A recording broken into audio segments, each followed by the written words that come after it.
umaga po. Ngayon po ay December 10, 2009. Bali, nandito po ulit ako sa bahay ni Daddy Pablo Remogat upang i-dressing ko po ulit ang sugat po niya. Ngayon po, ang blood pressure po niya good po. Bali, 120/80 po. Dali tumubuan naman. Tapos, minsan kunan mo rin ako. Tingnan natin kung gaano kalinis na yung sugat ni Daddy, oh.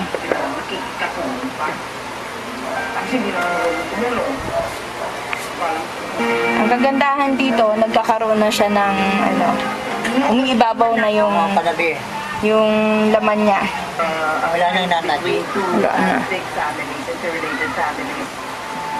Though they may be interrelated. So what happens is Hindi na siya masyadong madumi. work on the same premise that we Ngayon po, lalagyan ulit natin ng green barley. when we interviewed Senator Adele earlier, he said that this is not demonstrative and so forth. And so each his own.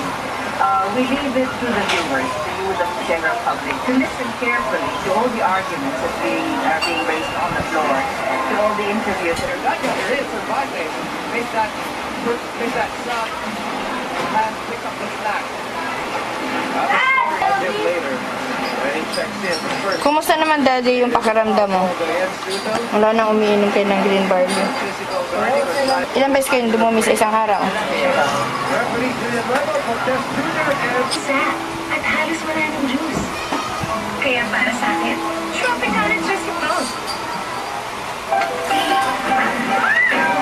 Because of milk na may iron, zinc at vitamin C pa ang mapalakas resistensya. Iba yun ha?